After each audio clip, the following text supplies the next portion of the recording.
Welcome, fellow space cadets, to Galactic Civilizations 4 Supernova. This is version 2.2, which is the ethnology update of the game. This is a big update, actually. It's a major update, which has only just come in.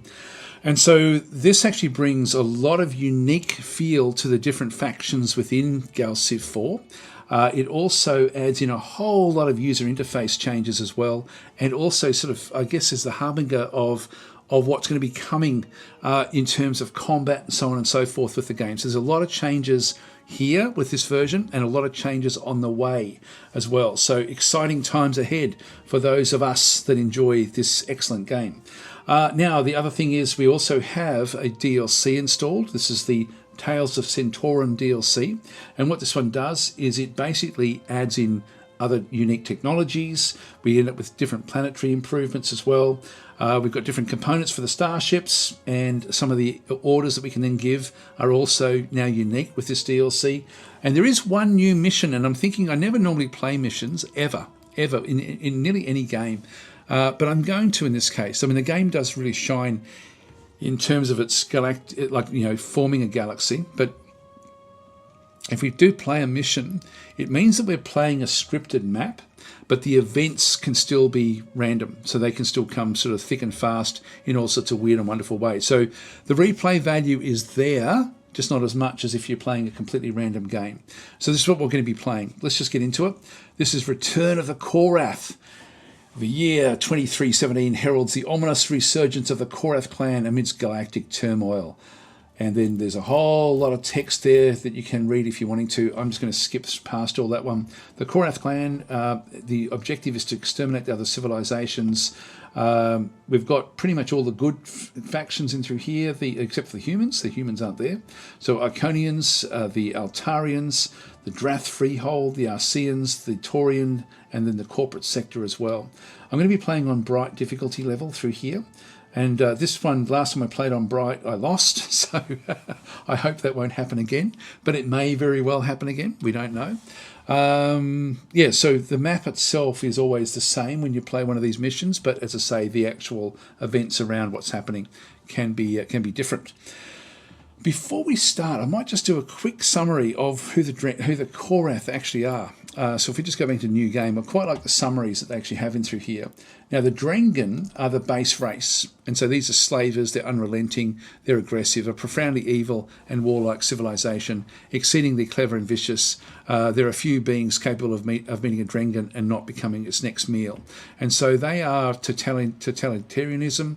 If we ever look at the good old Korath clan, this is actually a clan of the Drengen. And so the Korath clan is a group of former Drengen warriors. The Korath are elite soldiers, differentiating themselves from the brethren with their sheer ferocity. Even by Drengen standards, their desire and ability to wipe out other races is extreme. And so these are actually exterminators. So transport ships are replaced with planet-killing spore ships. They have -3 influence growth to all of our worlds. And we have +15 intimidation. We're genocidal, so massive advantage in conquering planets due to not caring in the least about collateral damage. Can convert other species unfortunate enough to end up on their planets into living neural network batteries, which is a unique type of citizen. They get -1 diplomacy bonuses, -25% influence growth on all of our worlds, +15% to soldiering, nihilism, cultural awareness increased by 10, etc., down through there. So, yeah, we got it was nihilism, wasn't it? So nihilism believes in the rejection or denial of inherent meaning of value in life. Causing pain to others is a valid purpose. They have no compunction at all about causing issues. It's just basically a chomp your way through the living galaxy. So anyway, that's the Korath clan. So you can certainly play them. I might just go to the next screen and show you one other little thing which is new to the game. I want to show all these little new things that are in here. We now actually have a different thing in through here, which is the UI colors. And you'll notice that each faction will actually have a different color scheme. And this actually tints the whole screen. Not so much the actual map itself, but all of the user interface is then making use of these particular colors that then come through. And it's really quite interesting, like these UI, sorry, these are the UI colors into here, not this one over here. That's the map color, but this is the UI colors. And And so each faction now has this color scheme, which is new. So that's just a little user interface, but it's surprising how immersive that actually is. At the moment, we're just using the standard old blue, which is the human blue, but each faction, as I say, does have a unique color scheme. Let's just go back out and back again, missions, and straight back into Return of the Korath. Start the mission up. Situation report. Welcome, entity. You stand before the Korath, the supreme vanguard of the universe and the ultimate representation of a Drengen. It is time you understood our doctrine, the guiding principle of our existence. In the vast expanse of the cosmos, there exists a natural order, an unspoken hierarchy that governs all life. We, the Korath, are the apex of this order, the pinnacle of evolution and consciousness. Our philosophy is not one of malice, but of logical necessity. Consider the simple actions you take to preserve your own habitat. When wasps nest in your dwelling, do you not remove them? Is it considered malevolent to reclaim land from swamps for shelter or to eradicate pests that threaten your existence? You do these things not out of hatred, but out of a primal need for survival and progress. Similarly, review other species as you might view these simple creatures. To us, they are not sentient in the way we are. They lack our awareness, our profound understanding of the universe. Their existence in its lowest state of evolution does not equate to ours. Just as you might slaughter livestock for sustenance or cull animals for the greater ecological balance, we act to maintain the cosmic equilibrium. Our actions are often misinterpreted as cruelty, but they are, in essence, a form of cosmic stewardship. The eradication of weaker species is a duty, not a choice. It is a responsibility we bear to ensure the survival and dominance of the highest form of life, the Drengen. We do not revel in this task. It is a burden we accept. It is a logical progression of the natural order, a necessary step towards galactic purity and balance. To allow inferior species to proliferate is to invite chaos, to disrupt the delicate fabric of the universe. The universe is not a cradle of benevolence. It is a realm of unyielding truths, and the truth is this: only the strongest, the most evolved, have the right to shape the future. This is the essence of our philosophy, the core of our being. The Korath do not seek evil. We seek order, progress, and the ascension of the rightful rulers of the stars. You, entity, have the rare opportunity to observe us as we do our necessary work. Rejoice in this opportunity. Witness the Korath clan in action. Witness the natural order of the universe. Understood. There we go. So, so basically, this is the overview for the Korath clan. You can see through there the Korath clan thrives when at war with others. Their excessively militaristic nature often hinders their economic and technological development. So, but they are excessively militaristic. So it should be fun. We should have a fun time with this, hopefully. But we're going to be on our own. We're not going to have any friends in this particular run through. So the changes that we actually have in this screen, as an example, if we have a look at it, we can now see the color scheme has now changed because we've now got that Korath color scheme, which I just pointed out before. So depending on which faction we play, we have a different feel now to the whole user interface. The interface also now gives us a little indicator up through here as to what's actually going on. So at a glance, we can see whether our economy is failing or not, and by how much. And we'll find this will then fill up with the different resources that we come across, and research is now down here and not back up in the corner where it was before. So research is a little bit more prevalent than what it previously was. Other changes, one big change actually to the game, and you may not see it much in through here, is that essentially the ships now are being lit from this particular star. And I'll point out what this actually is. In fact, I might even show the differences between this is called a point light system. I'll just show you this. When you go into options, you actually have point lights in through here, which are turned off by default, unless you start a new game, and then it, like as in a new, if you buy the game, it's probably going to be on by default, but it may not be. Now what I have done is I have turned point lights on. I have turned bloom off because it seems too much with point lights. I've sort of find it a little bit it sort of obscures too much stuff. And I've also just turned my brightness down just a shade. 2 points is all I've really done there. But if we go and have a look, again, I'll show you with point lights and without point lights, and then we'll have you'll see the difference here. Just click on done. So this is essentially with the point lights. This is without the point lights. So this is sort of like the old way of playing. You'll sort of notice that quite often the patterning on the stars and things will be very, very pronounced, which is fine. But the actual units themselves, and you're probably not going to be able to see much of this one, but they tend to be just lit all over the place. So they don't actually have, they're not really lit much from the actual source coming in from here as such. I mean, are they at all? Maybe a shade, but there's it seems to just be cleaner to have the point light system on. It looks just, the map just looks fresher. Let's just go back to the point light system again. Some factions you really notice it. Other factions you don't notice it as much. But this one here, I think with the black and red of the lava world, you're not going to notice that one all that much. And back again with the point lights back on. Now, it does say in the notes that if you do turn them on, you can see there the back of this one here. We're getting a lot more vision now on the back of these, and we are getting better definition now in the actual ships themselves with the light now coming from the star. Point lights should actually be any source of light, and that should include explosions as well. So anytime there's a source of light, it should impact the lighting of the scene, which is interesting. I'm really I like it a lot more, just in a sort of subtle way, but it really does for me enhance the overall look of the game. Anyway, that's point lights. Now it does say in the notes that if you do use them, you're going to have to turn them on, and you have to start a new game. You can't just continue an old game with those particular lights. All right, let's get into it now. We don't have access to our civilization. This requires the colonial policies technology. We don't have access to leaders. Requires the Colonial Leadership Council project. Projects are built on planets. So then we do actually have cultural progression, which we're not going to have anything there just yet. We do have a few executive orders. Now, again, these will be enhanced and added to with the DLC. And so there may be some extra ones in through here. We've got draft colonists, we don't need that one. Print money, we don't need that one just yet. Add shock troops. So install shock troopers on target ship to assist in conquering worlds. So conquest rating goes up by +5, and emergency speed if we need it.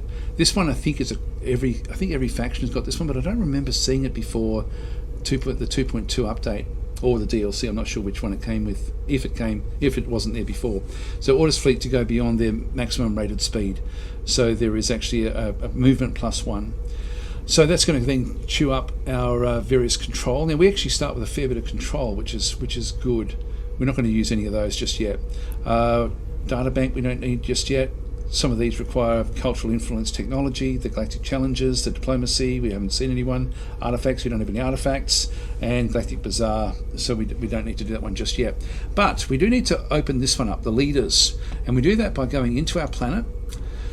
Another big change to the game is that you've now got multiple different types of terrain. So even though this is a volcanic planet, so we get +30% pollution on this one automatically. So not exactly a pleasant place to live, but often good colony targets for all the wealth and minerals that they send back to their core worlds. Well, this is our core world.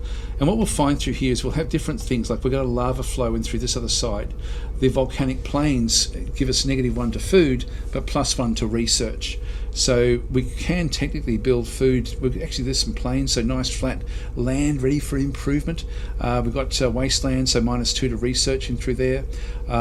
More lava flows, more wasteland, flowing mountains. So these mountains are beautiful and bizarre. So this is +3 to influence back over this other side. We have ourselves a precursor archive. This is an artifact improvement, so upgrade this artifact to unlock charges that will instantly complete the current research. Let's wait until we've got something big to do that one with. Down through here we actually have underground relics, so traders are eager to get their hands on these precursor relics. More volcanic plains down through there. We do actually have a natural wonder, and so this one here is attractions built here will draw tourists from the furthest reaches of the galaxy. More lava flows, geothermal springs, +3 to manufacturing. This one here is rare earth metals, +3 to research. we get a +1 to research back and through here. So we do get extra research in this other side, and a ravine there as well with +1 to wealth. And so this is class 29, the Korath world, the essentially the volcanic world. The trouble we have is we've got 5 citizens so far, and we only have 1 extra food. So we're going to start starving fairly soon. We're getting a -5 consumption because of this. The buildings are unique now in the game as well for most factions, and this is really, really interesting. And I won't go through the other different types of factions, but there really is a massive amount of diversity now in the actual starting buildings that you can place. So we actually end up having, for example, our capital city. This looks very much like the standard capital city for most other factions. So this one does look the same. But if we go, for example, to the Baratak Grove and put theirs is a massive tree. That's sort of what they actually have for their capital city, which can only be built in certain locations. So that one is pretty much the same. We can place it anywhere we go. Now, let's do a quick evaluation of where this one will need to go. We've got a gross income there of +5% per level. Now, this really comes down to the population cap. We get +1 bonus per level of we need to have something that will boost population. Now in this case we actually don't have it, because if I go and click and drag this, nothing highlights anywhere through here. So we end up with essentially we don't have any population bonuses at all, which means that the 3 that we have there at the moment, we're actually overpopulated now until we build this. This one here, you can see at the top there, press shift, population cap is +6. But if there was like a little leaf symbol, I'd then be able to drag it in there, and instead of it being +6, which would take us to +9, it would then take us up even further to well, if there was 1 leaf, it would make us allow us to have 10 population cap on the actual planet. Now, another thing we actually have is the other buildings that we actually have. So this one here is an interrogation machine, which is again unique to us. So this is a research improvement technically. Sometimes there'll be research improvements from different factions that don't actually give you research, but give you other things instead. So place it near population centres to attract knowledge from our people. And so what this one does is the base effect is it gives us a +5% research. But what we end up getting is we end up with getting a bonus research per level of 10%. So we end up getting quite substantial research from this thing. We end up with +2 level of population. These are the adjacency bonuses. So what we could do is if we built this next to this, that bonus per level we'd end up with another +2 population because of what we get from here. So the adjacency level bonus is really quite good. We also get +1 level to research as well. Now there's a good research location there. So if I actually drag this one across, you'll see that that's the best place on the planet for this, where we end up getting +30% research. If I put it next to this one through here, where I get +2 level get a +2 level to all, we end up with even more. So this is one of these things. We also have manufacturing here, and the last building that we actually have is a death camp. So upon construction, supplies several ruined Taurians who will be worked to death. Now what this will do is add population to our planet with all these. They're not slaves, but they're essentially they're ruined Taurians. They're Taurians who will basically work for us and have got no hope of sort of salvation. And so in that case they are completely being obliterated by the Drengen. Not obliterated, but they're essentially just working themselves for the Drengen, and they've got no hope basically. So they're completely hopeless. And but they do then raise our population levels, which then means that our food goes backwards. So we have to manage all of this. And so what we have in through here is we have a construction cost of -30. That's okay. The maintenance is an extra 1 maintenance. Manufacturing goes up by 8%, and population cap goes up by +3. So we do end up getting +3 population, but I think it brings in either 6 or 5 Taurians. And the Taurians only have they only sort of take half of food. They don't actually eat much. But what we end up with, the bonus per level is of manufacturing is 4%, and we end up with a +2 level to manufacturing coming in off that one as well. Now I don't want to rush this one. I do want to get this one. I've got to then think that one there. I could actually place that one there, for example, the death camp. that one sort of works, but then we're sort of then frozen in. If we use this one through here, we do have other options going further out this other side, you know, so we can actually bring this one out. We get 10% extra research as opposed to 30%. The extra 2 to population is the key factor here. Yeah, that's the key factor. So let's go and place, where should we place this? If I place that one there, I end up getting good bonuses for both of those buildings back in each of those. If I place it there, it gives me more that I can then put next to it. I think I might place it here in this instance to get the +2 into here. Actually, the manufacturing there, I'll just destroy that one. We can place this one for free wherever we like it. So yeah, maybe we'll bring it over here. God, I'm confused. That's the best way to do this one. Just because we have +2 to manufacturing, or +1 to manufacturing there, they can enhance each other anyway. The other option would be to bring it down here. Again, we only get the +2s in through that side. Look, let's do that. Let's bring it down this way. That way we can sort of start to enhance and bring the research out this way, manufacturing basically out that way. That'll do for now. So that's the first one. Now the other thing we actually have is this Colonial Leadership Council, which is we can get next turn, or we can just rush it. So let's just rush it right now. It's only going to cost me 23 credits.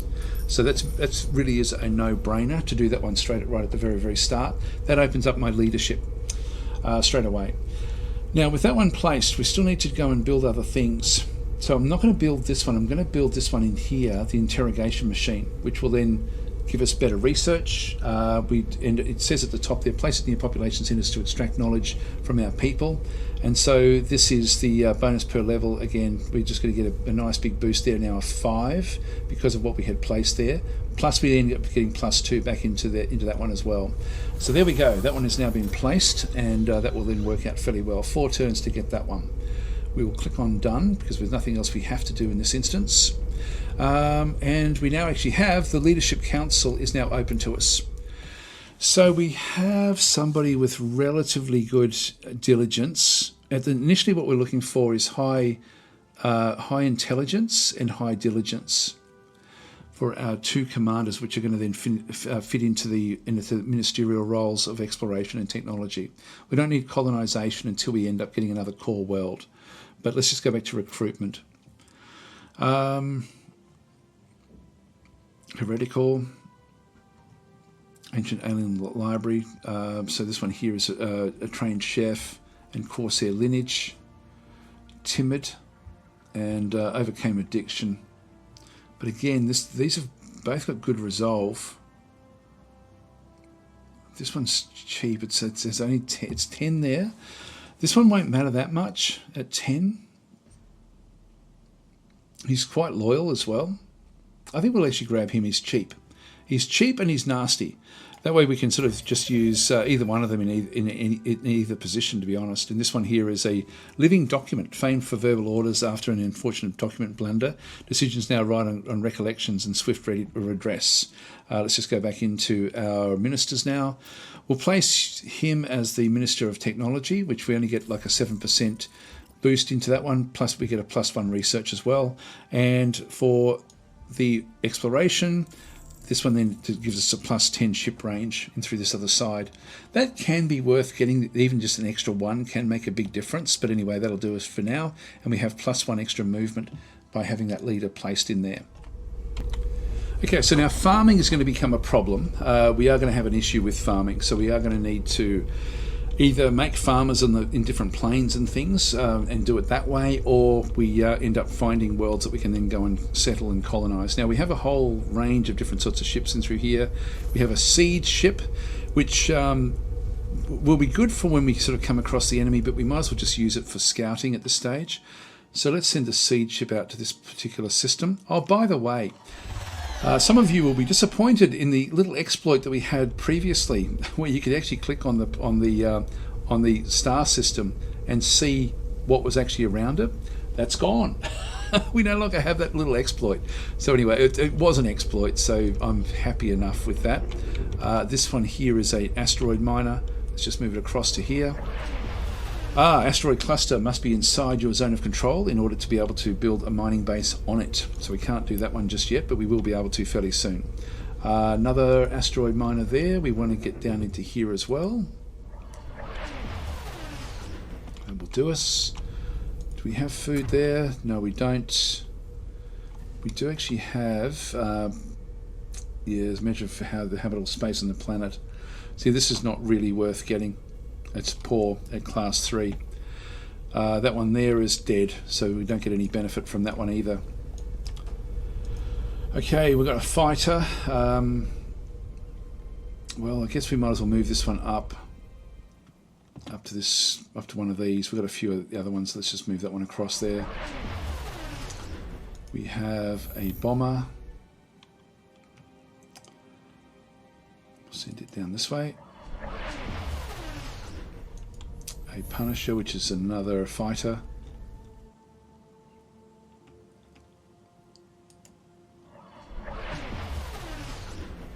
And another bomber. Eventually we'll be putting all of these back into...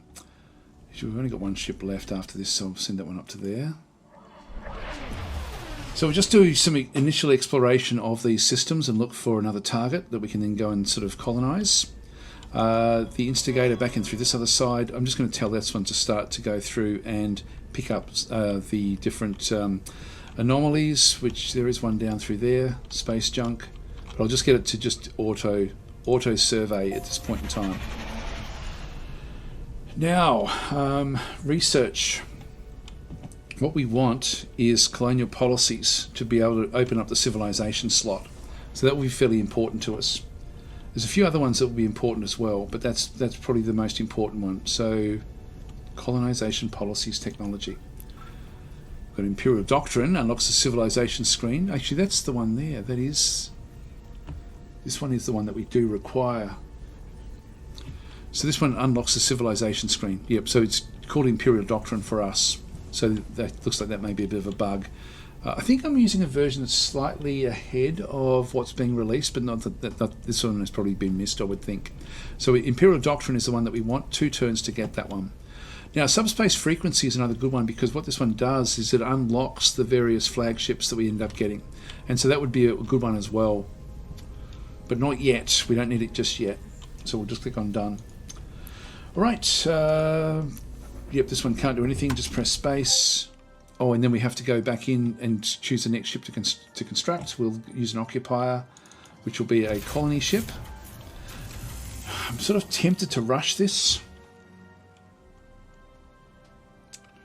I'm really tempted to rush this one. Just so we can sort of send it in a direction and just hope for the best. We're going to have to do it. So if we build if we go back to the ship itself and rush it, it's only 300 credits. The limiting factor is going to be the citizens. Let's go and do it. Done. And we'll go and grab another one as well. So that's going to be nice and fast for us. Yeah, I don't know which direction we should head that one off in. So, boarding the occupier from Korath. Now we have a worker here already. Now I'm just going to go and, if I click on these and have a bit of a look, this one's got intelligence of 6, diligence 7. These in through here, 6, 3, 7, 9. Totalitarian, it's a criminal and warforged, so it's probably not the best one to have. This one is 6. 1 is the social is down. Diligence is good. Resolve is good. 6, 1, 6, 11. This is an individual, so also a criminal and warforged. And this one is totalitarian and warforged. And with that, the intelligence is low. The diligence is lowish. Resolve. This one would be okay. The other ones are better. Some of the other ones have got better resolve. That one's got less resolve. Let's go and send this one across. So over you go. So he's now aboard the colony ship. So done. Off you go. Okay, so So we'll look and see what else, see if we can spot anything just yet. And we're looking for circles, nothing that way. Have to get around this cloud. Now there's some Illyrium, an Illyrium deposit. Straight through the clouds, that's good.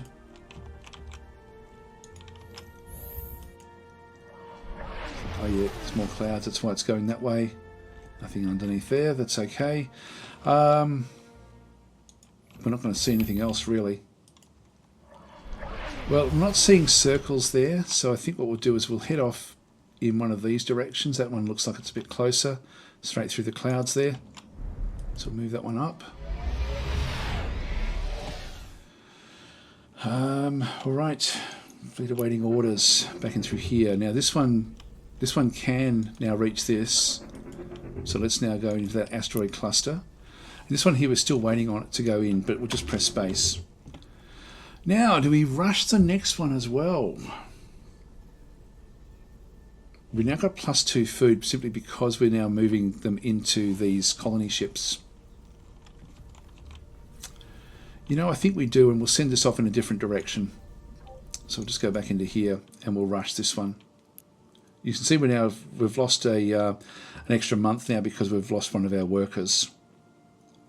Let's just get that one done, and then we'll get some other ships after this.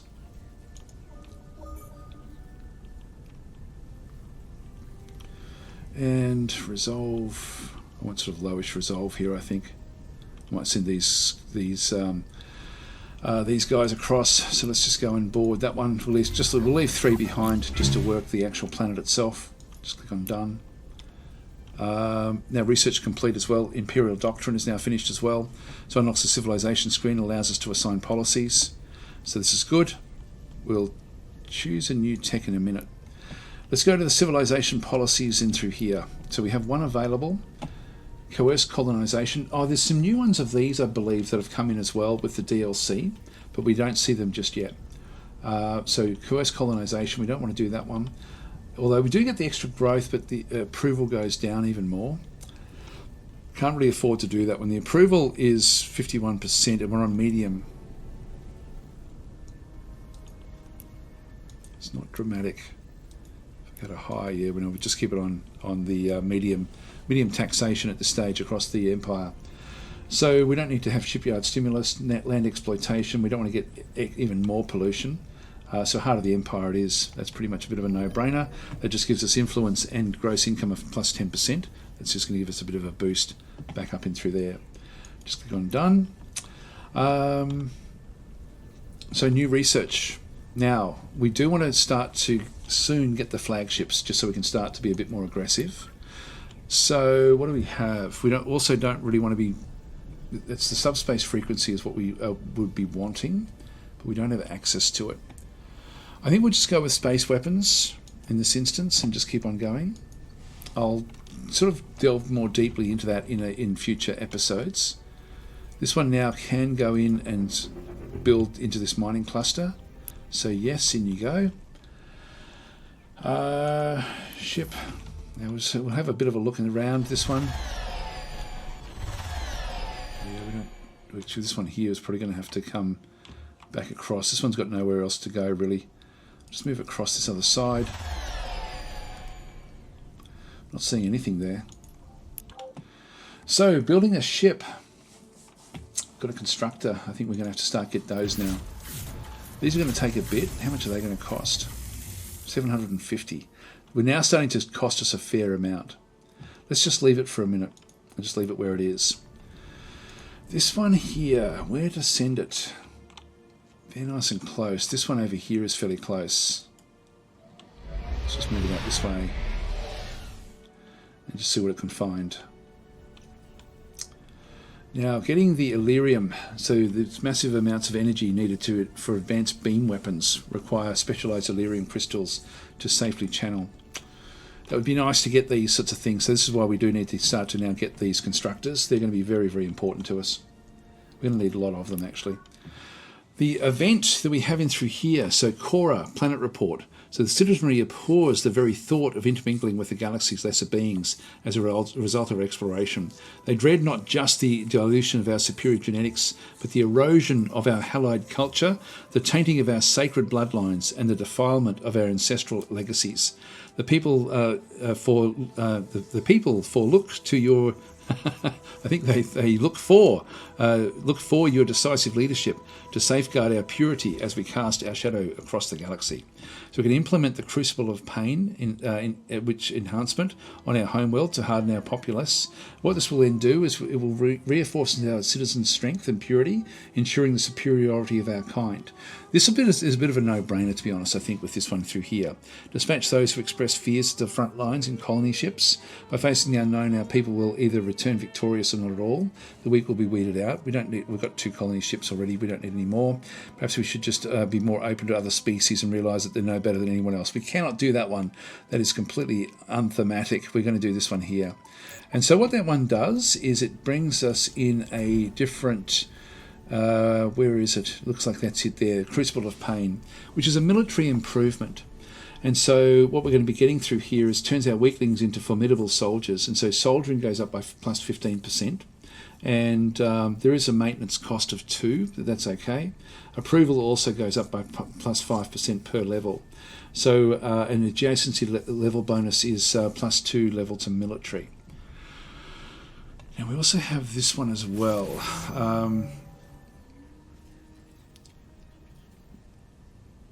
It's a long way off, actually, so we won't do that one just yet. This one here is plus 3 to wealth, so it's not the. It's randomly placed. By the way, don't think you can like some of these other ones you can destroy and then reposition them. That's not the case with this one. If you destroy it, you lose it. You snooze, you lose. So just be aware of that. Now we do actually have a planetary generator now as well, which is another manufacturing improvement.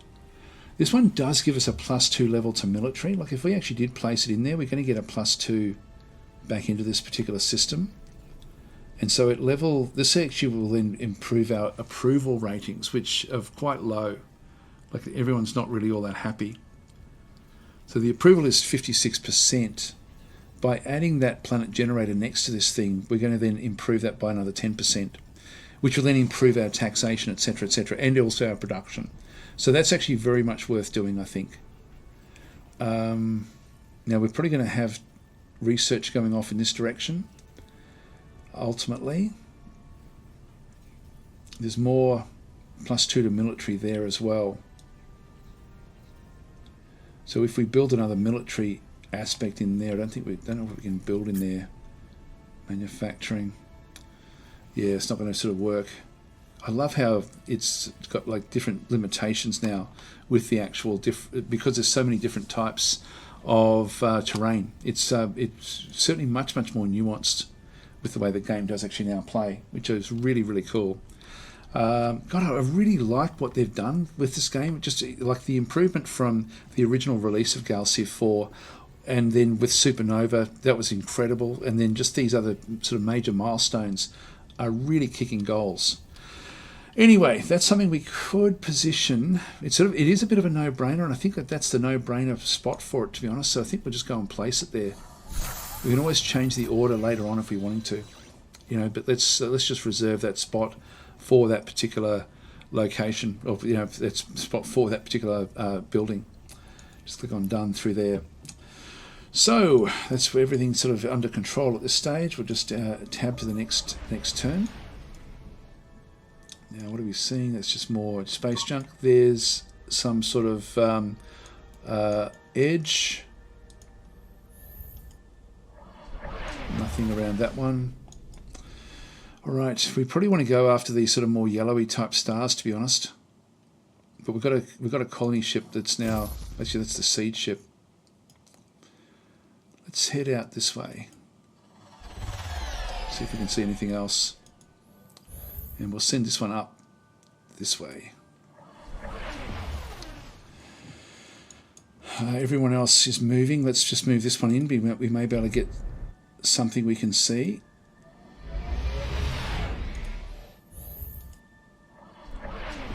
Okay, we've got a dead world there. That's that one there. This one here is a class 22. It's a volcanic world. No food, unfortunately. We've got +3 food at the moment. So that's not bad. Alright, that's actually something that we probably want to go and grab. It's also got thulium on the actual planet itself. Class 22, we really do need to grab that. And so we'll be able to then colonize this one. So another volcanic world for us. The other's not close enough just yet, so we'll just move our way through. This one is, well, where do we go next? We're already doing that one. What we might do is actually move across to this one. And yeah, we might as well still have a look and see what else we can find. We're going to eventually have to move these guys together to form fleets, but we'll wait until we're a little bit further in. Executive orders, draft, print money, add shock troops. Yeah, that's something we could do. I mean, the control is 50, we've got 160. I think I'll leave it. I think I'll leave it for now. And we also then have emergency speed, which we won't worry about. All right, just leave them alone.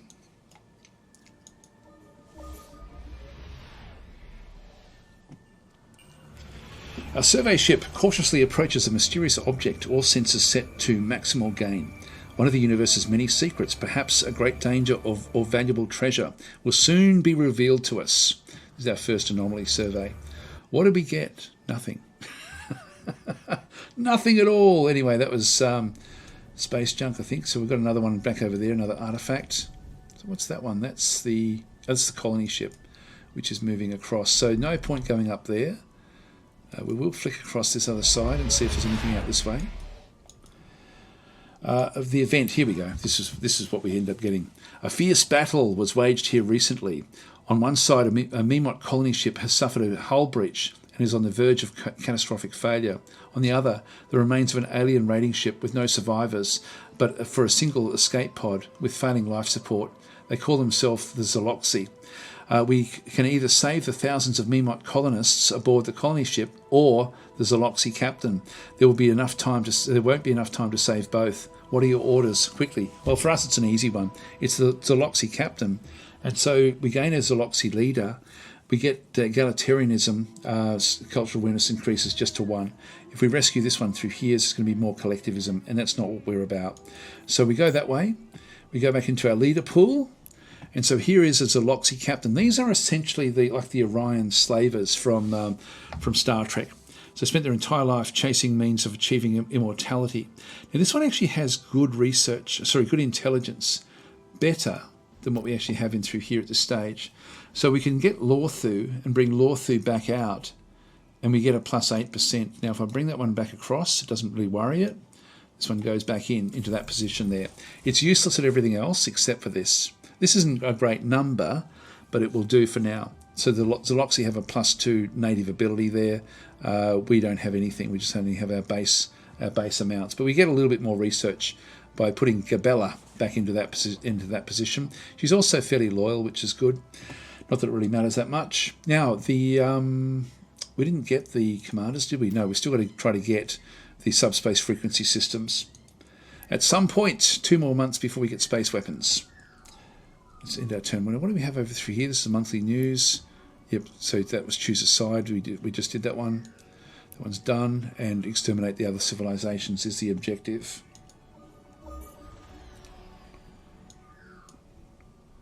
Yeah, that's Promethean.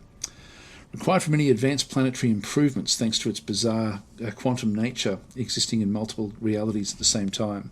Promethean is a necessary ingredient in any well-equipped lab. So let's just continue on around the outside here. And let's move this one over this other side. In fact, we might switch that around and do it this way. Okay, so we have the colony ship is going to definitely take this particular area next turn. More planets. There's another one over here, but there's more over this other side by the looks of things. This is a class 1 and no food. I'll take anything that gives me food at this stage, because we're going to be needing it. It's where we're going to be suffering from lack of food. This one here, we'll just keep on going further out. End our turn. Colonize a planet, Melf 1. Now we'll probably change the name of our planets when they start to make more sense. Just go yes. So with the establishment of this colony, we have taken our first steps into the galaxy. Our colonists represent everything which makes our people great, and with that they'll have every chance of thriving on this new alien world. And so what we have through here is we've got a comet. A comet has re-entered the solar system of Melf 1 after a 50-year absence, throwing a primitive local species into a frenzy. They apparently worship this regularly returning visitor as a god. Your scientists report that this comet is at least partially artificial, a relic apparently left in the Oort cloud by an advanced species. There may be some salvage potential in it, provided, of course, that we're willing to kill a god to get it. What are your orders? So invite the religious to come into the planet and worship the god comet. That's not going to happen. It's traditionalism. It's not too bad, but trap the comet in secret, invite scientists to the planet to investigate what we find. This is nihilism. This is actually really where we are. And so we end up with +1 technology, +1 deception, and +1 nihilism trait discount as well. And our nihilism cultural awareness increases to 11. This is actually probably where we want to go with that extra amount. The nihilism is really where we specialise. And kill the god, take the eye, use it to encourage our military. Another good nihilism one. So free eye of the unknown god ship upgrade. So we get nihilism back and through here. We get +1 intimidation, but -8 approval. I'm thinking we do this one and grab the deception and technology. It's too early to be getting this negative approval just yet. Let's go that way. So Melf 1 is now ours. I'm going to need to start to build this one up. Now I'm looking at the time. We sort of have run out of time, but let's have a look and see what's actually on the surface. And we have to, first of all, actually make it into a core world. So assign a leader to govern Melf 1. Well, we have a leader for that. If we go back into our leaders, we have one more leader that's waiting for something to do. Now, we do want to have reasonable... we want to have this one here, resolve, modifies the leader's skill at military tasks. The diligence modifies their task essentially for commanders and governors of manufacturing-based worlds, which is what this will then be. So diligence of 10 is good. The 11 is good as well. Social of 8, though. This social modifies a leader's skill at approval and influence tasks. A high social skill is important for diplomats, ministers of colonisation, and governors. For citizens, social is important for entertainers and traders. This one here, Corsair. So remember to have ancestral ties with space brigands, trained chef, and ancient alien library. These often can come back as little storylines. This one here, the diligence is so low that we need to have somebody with high diligence. It's the lack of social here that's the problem. This one here, we've only got we're 2 off with the social and 1 off with the diligence. 344, I can certainly afford it. Look, I think we'll go for it with that high social. So drag you across and governors. And so Melf 1 is just it's not a core world. This is actually a feeder world at this point in time, a secondary type world. So we're going to send Larath across to look after this particular planet. So he's now the governor. So his approval is way down. So his natural loyalty is only +33, and I have to manage things. So he's -10 there. So a leader with loyalty below 30 is at risk of resigning or attempting to undermine you. A leader with an extremely high loyalty may offer additional support and help. So that may become a problem in the future. We can sort of see that there's different things in through here. So his research is going to go up, his income a little bit, approval goes up because of this. The manufacturing is sort of double what we see there for diligence, which is great. As I say, the research is double from this one in through here, and influence growth is +4. That's all fine. This is all good stuff. So that all sort of works. And we only have 8 for ourselves actually, so we're not all that good. Quite often the actual main leader will be a lot stronger. This is Kindar, our goal. There we are. So we'll click on done for that governor. That will then allow us to now have a look inside the this particular planet and see what we've actually got. So we have, again, more tourism, +3, they've got vapor mines, wealth, we've got a thulium deposit, so that will be good. And there's a adjacency level bonus to wealth in through there as well. Manufacturing, military, manufacturing, this is good stuff. Approval is good, +2 to approval. Yeah, manufacturing, research. Okay, so the manufacturing up through here is going to be important. I think that this here, for what we end up having, this is a core world capital. It's not as good as our other capital. It's like our home world capital. It does give us +1 food, which we need to help with this one. The status report here is poor. The approval rating is very, very low. Anyway, we'll fix this one up. We've got 1 of 3 population at the moment. So we're going to drag this. There's not going to be any benefit anywhere, so I'll just place this one in here. Okay, then we actually have 2 other buildings. The death camp, again, where we end up getting these ruined Taurians to come. We've now only got up to 4 people that can actually live here. So that's actually something we don't really want to be doing just yet. But this one here will give us manufacturing of +3% per level. Pollution goes up by +1. We end up with, already we're going to have +30% pollution from the actual planet, with 37 actually. So this one here, that there is the one really. This gives us a +12% manufacturing, +4 pollution because of that. But then we get other bonuses, like back into these other construction areas.